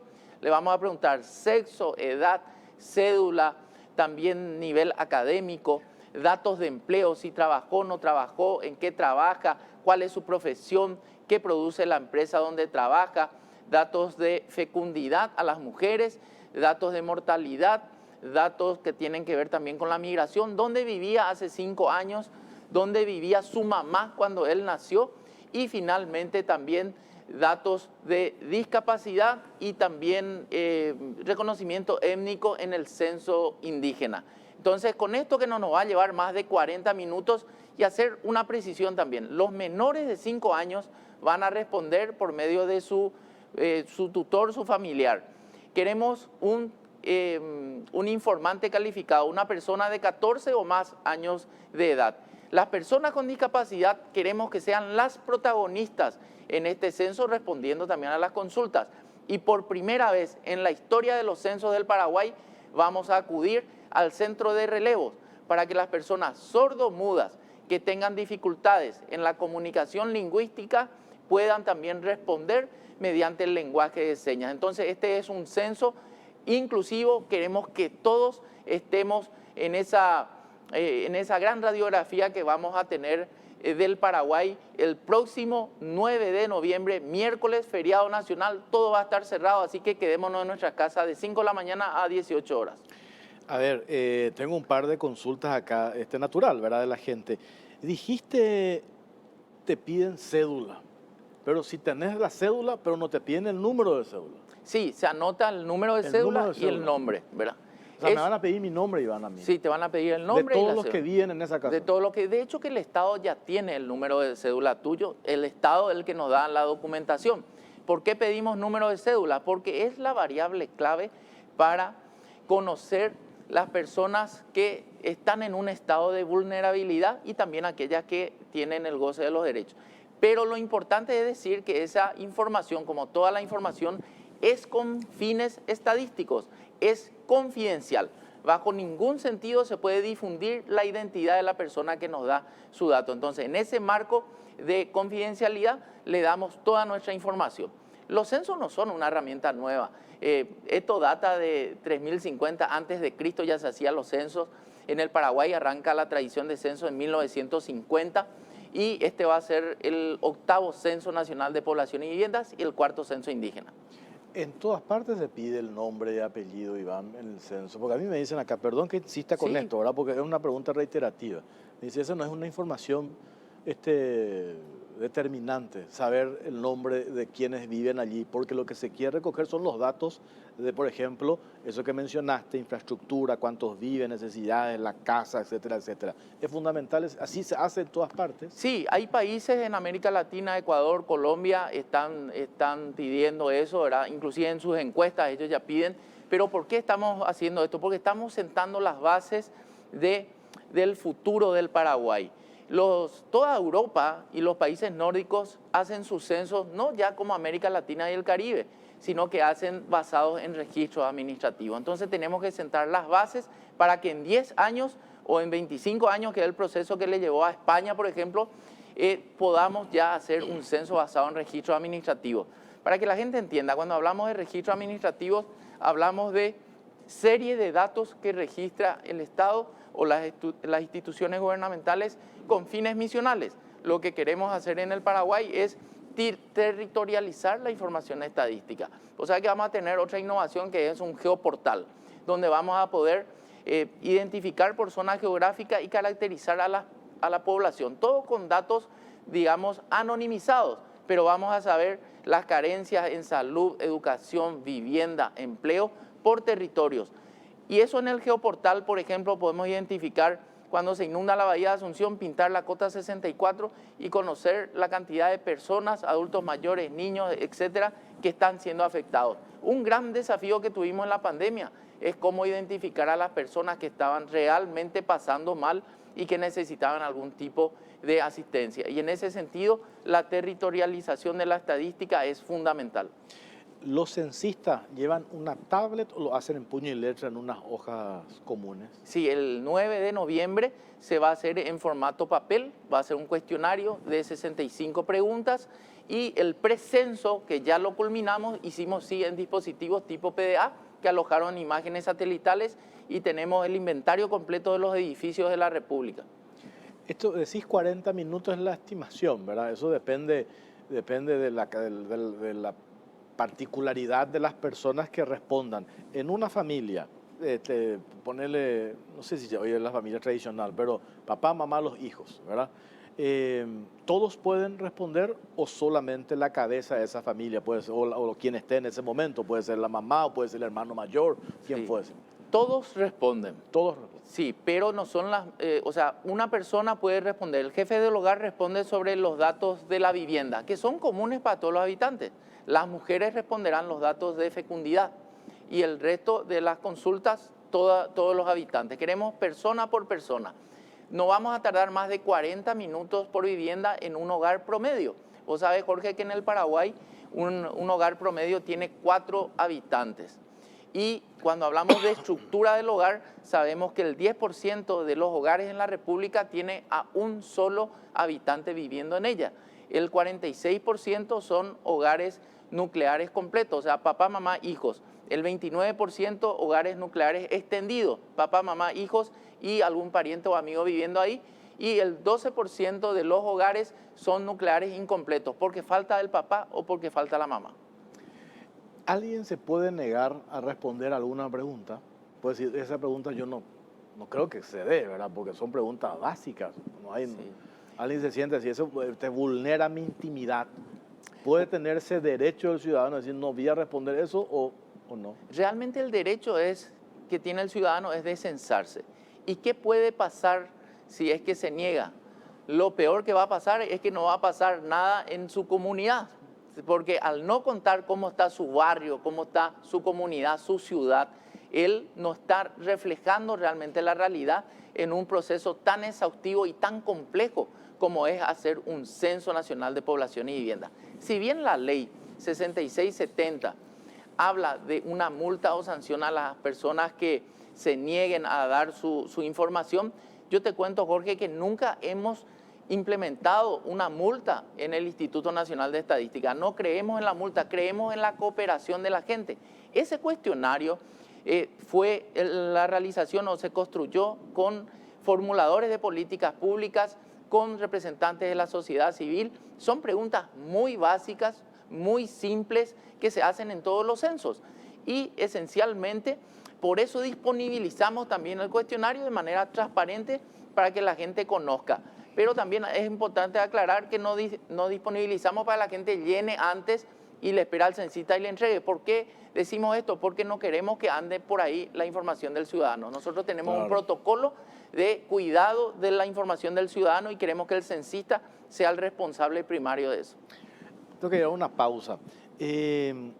por supuesto, esta información está, creo que, o sea, las preguntas o el tipo de consultas en la página Está en la ustedes, página, ¿verdad? en las redes sociales. Mucha gente eso bajó, imprimió y no sé por qué intención, ¿verdad? Ya completó y después agregaron algunas consultas o preguntas que aclaraste, hasta el hartazgo, por cierto, pues, me parece más importante otra vez, que no figuran, ¿verdad? Que tiene que ver con la sexualidad o las condiciones sexuales de las personas. Eso no tiene nada que ver, ¿verdad? No, en el censo de Paraguay no. No. Hicieron correr una imagen del censo de Argentina. Generalmente la ideología de género se mide en algunos países que ya tienen legislación al respecto. Por ejemplo, Argentina, México. En el caso de Paraguay no tenemos legislación al respecto, por eso no se incluye. Aparte de que es una información demasiado íntima y consideramos que el censo no es la mejor herramienta para identificar a esa población. Tengo que aclarar que nadie va a quedar fuera del censo. Queremos censar a todas las personas y con la combinación de variables podemos conocer cómo está estructurado ese hogar.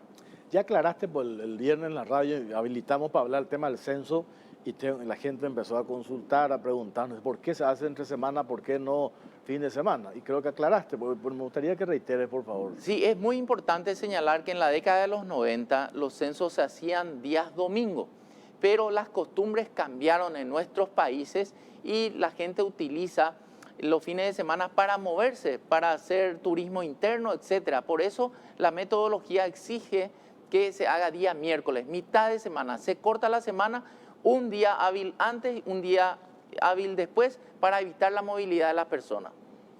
Le dije el otro día a una señora, me dice, ¿por qué tenemos que estar encerrados otra vez? Una vez, ¿cada cuánto? Cada 10 años podemos hacer, una vez cada 10, ¿verdad? Una vez cada 10 años y realmente lo que pedimos es que la gente permanezca en su casa y que se abastezca ya la noche antes. Si tiene que comprar víveres, si tiene que comprar combustible, todo va a estar cerrado ese día. Entonces compremos ya un día antes y de 5 de la mañana a 18 horas nos quedamos en nuestra casa y después podemos movernos con toda libertad. Una persona que ya se censó, también le pedimos que permanezca hasta las 18 horas. La que se censó que quede también, Que ¿verdad? quede ahí para evitar Claro. confusiones, malos entendidos y demás.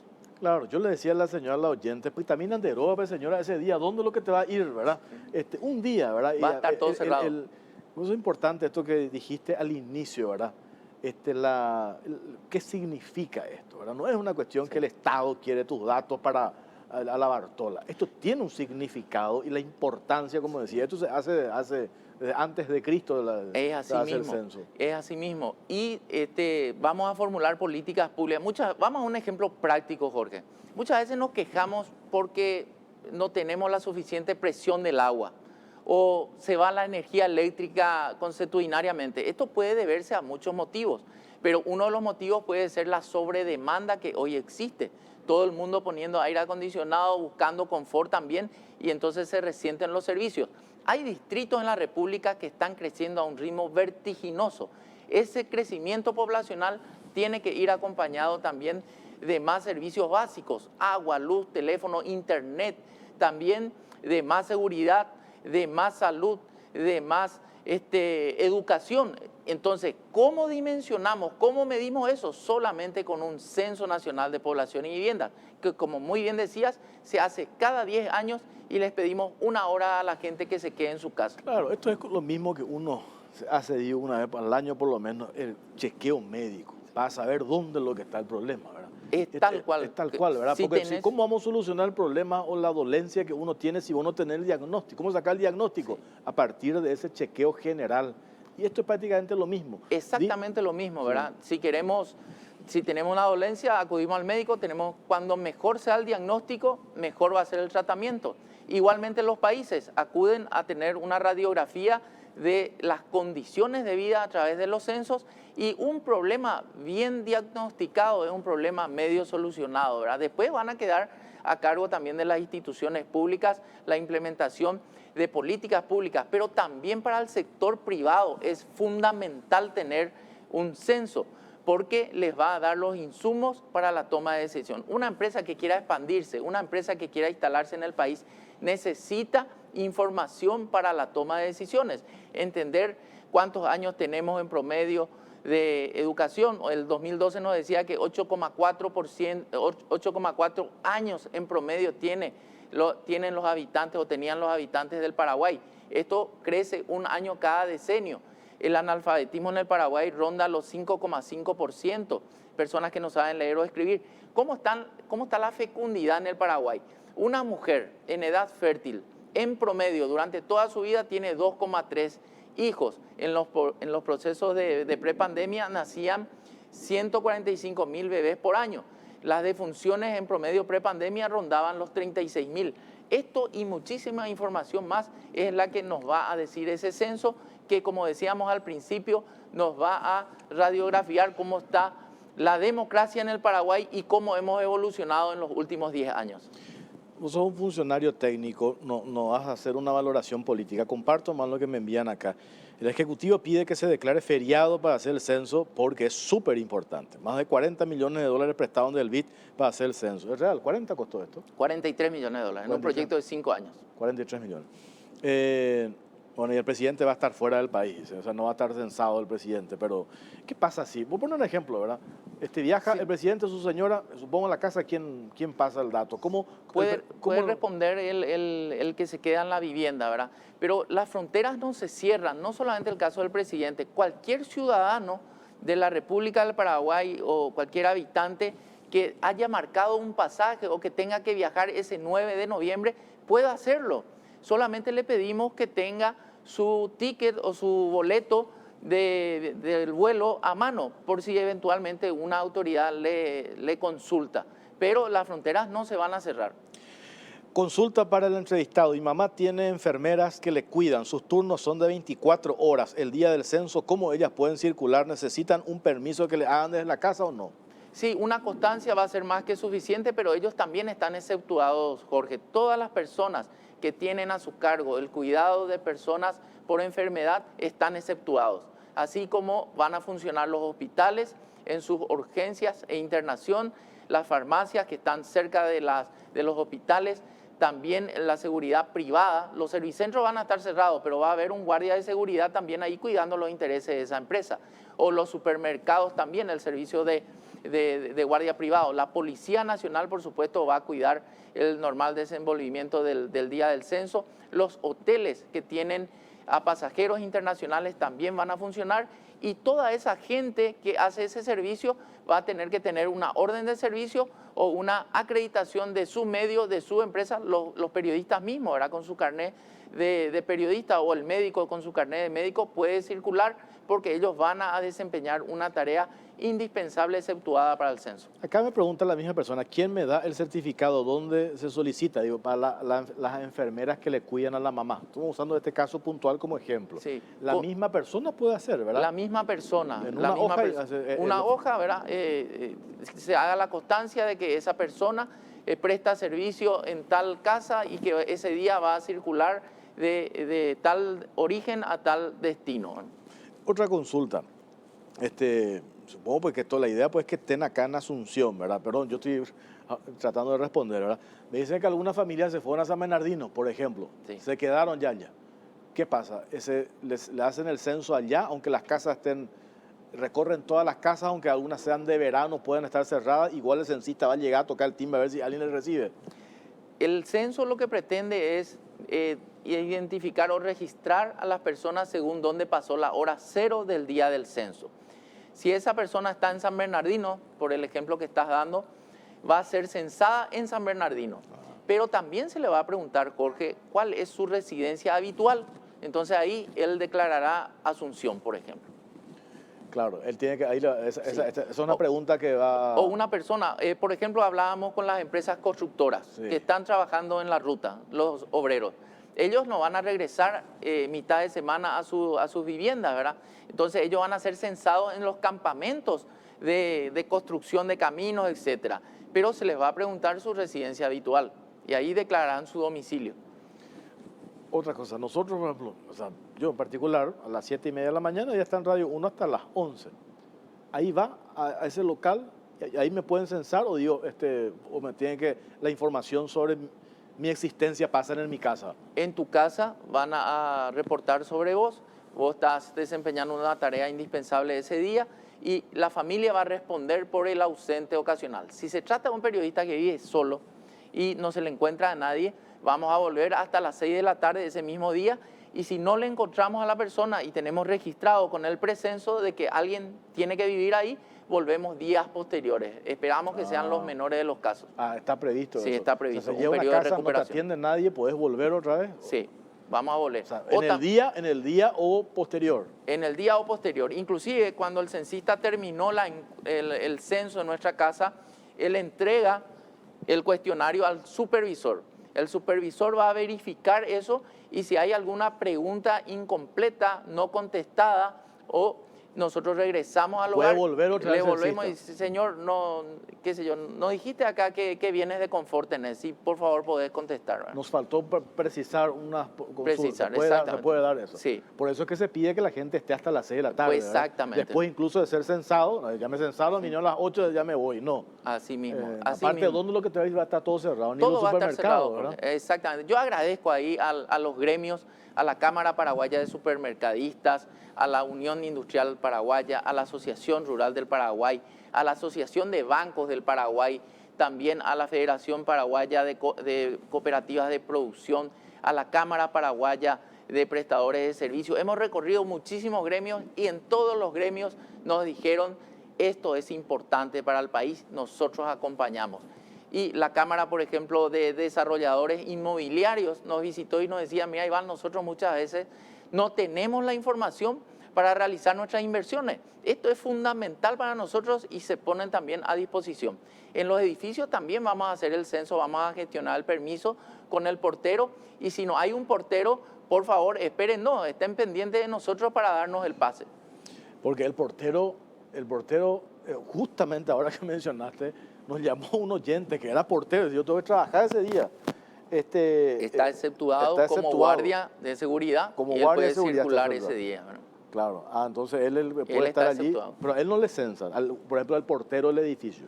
No, en su casa en se su le va. casa. En su casa. Después lo otro, a ver, acá tengo más consultas de la gente. Aclaraste ya Sí, que... yo reitero que no se le va a hacer firmar nada a nadie. Esto es eso me importante, Jorge, porque se generó una polémica en la semana Sí. sobre el tema de las redes sociales, ¿verdad? Una especie de declaración jurada, más o menos, te decían que No era, existe ¿sí? tal cosa. Sí. No vamos a pedirle al ciudadano que firme absolutamente nada. Entonces, si es que esto ocurre, denunciemos. Este va a ser el primer censo en la historia de la humanidad, y ni qué decir el Paraguay, con redes sociales. Las redes sociales se han convertido en un medio de comunicación súper válido para que el ciudadano o la ciudadana se manifieste, pero también es un instrumento que puede construir o destruir. Yo le invito a la gente a construir con las redes sociales y a ser también custodios de todo este proceso. Eso que tenés ahí, ¿qué es esos carteles? ¿Para qué van a ser, se van a usar? Bueno, ¿Eso? esta es la identificación del censo. Hicimos una llamada en guaraní, ¿verdad? La palabra aimé, que es una llamada, una invitación a que el ciudadano sea parte de esto con una palabra en guaraní, aimé, decirle estoy al Censo Nacional de Población y Viviendas. Entonces, hicimos una campaña, o estamos haciendo una campaña gracias también a los medios de comunicación, y yo creo que la gente medianamente está enterada de que va a haber un censo, ¿verdad? Sí. Y que ese día miércoles tenemos que quedarnos en nuestras casas. Es darle la voz a los ciudadanos, es hacerle visible a aquellos que son invisibles a las políticas públicas. Y no porque el municipio, la gobernación o el gobierno no quiera ayudar, sino que porque muchas veces falta información para esa toma de decisiones en el Paraguay. Por último, dijiste el otro día en una entrevista que me llamó la atención y me parece, repetí inclusive hoy, nadie se va a ir, ninguna persona se va a ir presa por no estar, pero se apela a la conciencia. Hoy escuchaba parte de la homilía en Cacupé, un señor ahí, Pepita Penderoa, habló de la importancia del censo. Entonces, eso vale también aclarar. No me voy a ir preso yo, pero se apela a la conciencia ciudadana para esta tarea. Totalmente, apelamos a la conciencia de la gente, al entendimiento, y el paraguayo y la paraguaya, las personas que habitamos en el Paraguay, somos gente prestativa. ¿Qué fue el Ojo de Sur? Una gran fiesta deportiva donde el pueblo paraguayo mostró que puede seguir las reglas, que puede comportarse, que puede ser colaborativo. Y yo también aprovecho este espacio para rendir un homenaje a estos que yo considero los héroes del tiempo contemporáneo del Paraguay, que van a ser nuestros voluntarios, censistas y supervisores. Vos sabés, Jorge, esperábamos 210.000 personas que nos ayuden. Hoy pasamos 250.000. O sea, la gente se sumó, ese estudiante que va a poder aprovechar las 40 horas de extensión universitaria, o ese docente que va a capitalizar con 100 horas de formación profesional, ese ciudadano que se presta. Hoy hay un ejemplo de don Óscar Arévalo, una persona de 75 años que dijo, y se me quedó la frase que dice, el que no vive para servir, no sirve para vivir, decía él. Y él va a ser censista en Fernando de la Mora. Y realmente es una inspiración para nosotros. Así que un homenaje no solamente a don Óscar, pero en la persona de don Óscar, a todo ese gran equipo humano que en cada rincón de la República está trabajando, está capacitándose, y ese día va a salir exhaustivamente a visitar 1.9 millones de viviendas y esperamos encontrar una población estimada de 7,5 millones. No tenemos ya problemas de los que no son voluntarios, en realidad son censistas porque tienen una pequeña... Sí, un remuneración, viático. un viático. Cubrimos todo, porque hasta hace poco estábamos medio preocupados a ver si llenábamos. Hoy tenemos todo. Sí, crecíamos a un ritmo muy lento, Sí. Pero con la ayuda de usted y los medios de comunicación empezamos a crecer de a 10.000, de a 20.000, de a 30.000, y hoy es una realidad. Tenemos cubierto todo el territorio nacional. Pueden existir alguna fuga, algunos territorios de repente donde eso se llegue, y ahí es importante precisar que el censo de población arranca en zonas urbanas y rurales el 9 de noviembre. En las zonas urbanas termina el 9 de noviembre y en las zonas rurales, como en las comunidades indígenas, dilatamos hasta por 2 semanas. Entonces, esto es importante también. El censo va a seguir después pero en zonas rurales. Iván Ojeda, vamos a seguir en contacto todavía, vamos a hablar mucho. Te dejamos porque tenés que descansar, mucho laburo. Gracias por tu tiempo, muy amable. Gracias, Jorge, por este valiosísimo espacio, y le invito a la gente a quedarse en su casa el miércoles y juntos sentemos las bases del Paraguay del futuro. Nosotros hacemos una pausa. A la vuelta hablamos con el economista José Luis Rodríguez Tornaco. Pausa, venimos enseguida. Volvió a Bristol la promo más grande del país. Vení, comprá y ganá 1.000 millones en premios. Sorteamos todos los días millones en efectivo y tu compra te sale gratis. Además, con cada compra te llevas una cuota de regalo para tu próxima compra. Y como si fuera poco, en el sorteo final regalamos una increíble camioneta Volkswagen Amarok Full Equipo 0 kilómetro 2022. Aproveché y comprá hoy con los mejores precios del país. Vos podés ser uno de los ganadores. Bristol, la mejor casa de electrodomésticos del país. Viaja tranquilo con Banco Basa, pagando hasta en 12 cuotas sin intereses con tus tarjetas de crédito en todas las agencias de viajes y aerolíneas del país. Banco Basa, cuando quieras, estamos.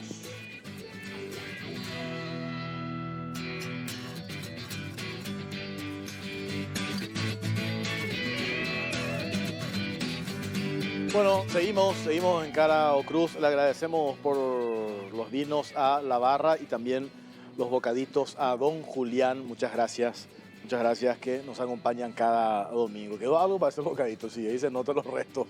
Estuvimos aprovechando en el corte. Está José Luis Rodríguez Tornaco. Le agradecemos que esté siempre disponible para compartir con nosotros. José Luis, ¿cómo estás? Buenas noches. Hola Jorge, a toda la audiencia, al contrario, la desventaja del Zoom es no poder compartir el bocadito, pero bueno. Es verdad. Y el vinito que, por cierto, acompaña muy bien.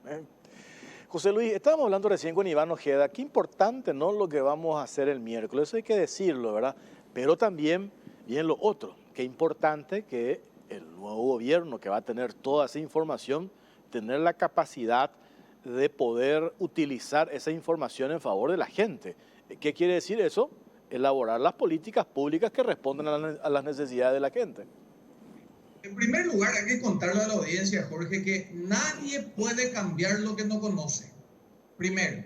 Por lo tanto, es esencial el censo para conocer lo que hoy tenemos como proyecciones, porque hay que contarle también a la audiencia que los datos que hoy manejamos, que somos 7 millones, vienen de un censo fallido del 2012. Y desde esa fecha para acá, venimos con una pata renga en relación a la disponibilidad de datos finales. Esto es muy importante porque no hay manera de elaborar políticas públicas y no es solamente a un gobierno, esto le sirve a todo el proceso democrático para tener el seguimiento permanente de las necesidades del país y tener la foto real, porque de lo contrario es muy difícil asignar correctamente los recursos, medir si las políticas públicas que hemos venido haciendo han dado resultado o están fallidas. Te doy un solo ejemplo. 20 años después recién se evalúa, por ejemplo, el proceso de reforma educativa y todos coinciden de que ha fracasado. Imagínate que hubiera pasado si hacíamos un seguimiento con los resultados año a año, probablemente este impacto negativo en la educación no iba a ocurrir. Lo mismo pasa con todo el resto del espectro social del país, en lo que va a venir de viviendas, los datos que vamos a sacar de nuestra niñez, los datos que van a salir del empleo, los datos que van a salir de la pobreza, los datos que van a salir de la identificación puntual geográfica de todos estos datos. Por supuesto que va a ser un tremendo elemento para elaborar y seguir con la evaluación de las políticas públicas. Hay que contarle a la gente, para los que tenemos un poquito más de edad, esto es un proceso normal, natural, no hay nada que temer, y va a ser una linda fiesta. Hay que recibir a los censistas, hay que ayudarlos porque son compatriotas jóvenes, muchos de ellos, que van a llegar probablemente con la timidez natural. Así que hay que darle una mano, hay que entender el esfuerzo de todo el país, porque parar un día la economía tiene un costo en la actividad productiva, para las empresas, y eso se justifica plenamente si el censo sale bien. Quería hacer esta introducción contigo, José Luis, ¿por qué? Porque importante también, porque siempre nos dicen que tiramos pálidas permanentemente. Hoy estamos destacando la actividad que se va a hacer este miércoles, eso por un lado. Pero de vuelta insisto en algo que siempre señalás. Hoy el problema en Paraguay, después de estos 4 años de gestión de este gobierno, el problema que va a tener la nueva administración, quien conquiste el poder el próximo año, es económico. Eso no hay ninguna duda. Por los números que permanentemente señalás, por el nivel de endeudamiento, la pobreza, el desempleo, por eso es clave el tema de dejar de lado la improvisación que ha caracterizado a este gobierno. Improvisación nunca más, José Luis. Si yo voy al médico, Jorge, y me pide un análisis y hago el análisis y me dice el médico que los resultados no me favorecen y yo en lugar de hacerle caso decido cambiar nomás de médico, por supuesto que no voy a resolver el problema de fondo. Eso es lo que ha venido pasando. Cuando la gente te dice tiran pálidas, nadie te ha dicho hasta hoy que las cifras que vos mencionás son mentiras. Claro. Sí han tratado de justificar diciendo que la pandemia, que el viento norte, que la lluvia, pero nadie ha negado los resultados malos de estos 4 años de gestión. Aquí viene el elemento relevante. Y hoy siempre, y solemos hablar, cuando nos hablan que 271.000 paraguayos estaban en clase media y pasaron a la pobreza, eso lo vamos a verificar ahora si nos quedamos cortos, si eso tiene algún sesgo. ¿Cómo vamos a hacer a partir de ahora para priorizar las políticas? Y te doy otro dato. La gran pirotecnia estadística del gobierno ha sido, hemos hecho 3.000 kilómetros de asfalto. Fantástico. En el más conservador escenario de los técnicos, desde el mismo Ministerio de Obras, te dicen que el costo del kilómetro del asfalto en Paraguay ronda los $1 millón. Quiere decir, Jorge, que este gobierno ha destinado alrededor de $3.000 millones en asfalto en los últimos 4 años. Y yo te hago una pregunta. Si hubiéramos tenido la información del censo que nos dice que hay 1.100.000 paraguayos que solicitaron vivienda y que el Ministerio de Urbanismo nos puede abastecer, ¿acaso con esos datos nos íbamos a poder elegir, en lugar de hacer 3.000 millones en asfaltos, vamos a destinar 1.000 millones para la vivienda de la gente, lo cual iba a implicar venta de ladrillos, que los boleros de Tobatí estén felices, que los electricistas, que la gente de los bañados esté involucrada construyendo su hogar? Ese era el modelo de hace años que de alguna manera daba dignidad a las familias paraguayas y se ha abandonado. Todo esto tiene que ver con la frase inicial con la que empezamos la conversación. No podemos cambiar lo que no conocemos. El censo nos va a permitir conocer los datos de nuestro análisis de sangre, nos va a dar los indicadores y cómo estamos. A partir de ahí la gente el 18 de diciembre, Jorge, va a elegir si quieren seguir con estos médicos ñanás que nos están llevando de esta manera o vamos a cambiar a especialistas que entiendan lo que hay que hacer para salir de esta situación. Es clarísimo, hace rato estábamos también en el primer bloque con dos políticos, dos diputados, y hay una coincidencia. Por un lado, uno decía que es del Departamento Central, hacía referencia a cómo es que tuvimos este nivel de endeudamiento, que no está mal endeudarse, eso lo hemos hablado en varias oportunidades, pero cómo es que no se establece un equilibrio. ¿Cómo es que podemos destinar casi 80% de la inversión pública en infraestructura en general y rutas en particular, dejando de lado, por ejemplo, eso que mencionaste, lo de las viviendas sociales, que todos coinciden es el elemento dinamizador de la economía y de nosotros hemos dejado de lado? Entonces, esas son las cuestiones que me parecen fundamental que hoy expongamos, aunque nos digan que solamente tiramos pálidas, pero para darle herramienta también a la gente y saber elegir en las internas del 18 de diciembre y posteriormente en abril. Por suerte acá están claras las opciones. Hay un modelo que te plantea la continuidad de este gobierno, que reivindica todos estos números que veníamos repitiendo. Ahí no hay secreto. Y hay otro modelo que pretende volver a la senda del crecimiento, volver a encender el motor de la economía y que todos juntos empecemos de vuelta a dar lo que el paraguayo necesita, no planes sociales por todas partes, sino que el mejor plan social es un empleo digno. Y acá es muy importante, Jorge, recordarle a la audiencia, del total de la torta económica que se produce en Paraguay, que son 40.000 millones de dólares más o menos, apenas el 15% está generado por el Estado, en 4.000 millones de sueldos y salarios y unos 4.000 millones de contrataciones de bienes y servicios, las famosas contrataciones públicas.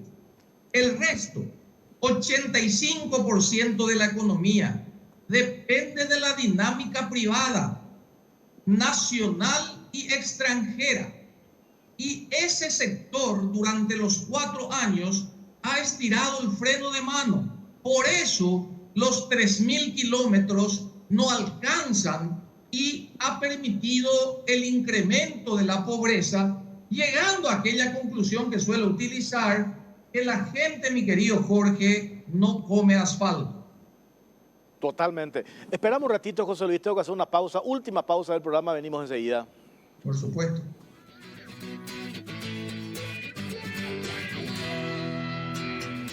Bueno, tenemos 2 minutos para cerrar, José Luis Rodríguez Tornaco. Es importante hablar siempre de los modelos que tenemos como alternativa ahora los ciudadanos para elegir, porque yo dudo mucho que la gente quiera seguir teniendo problemas en el bolsillo y, como me decía el otro día un senador, que las heladeras continúen vacías.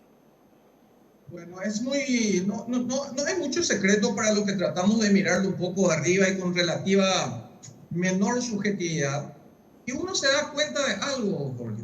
Todos los oficialismos han perdido en la región. Más allá que sean de izquierda o de derecha, todos los oficialismos han perdido en la región. Y aquí es importante entender, hay que ver hasta dónde le va a terminar pateando a la oposición el hecho de haberse convertido en un furgón de cola del oficialismo.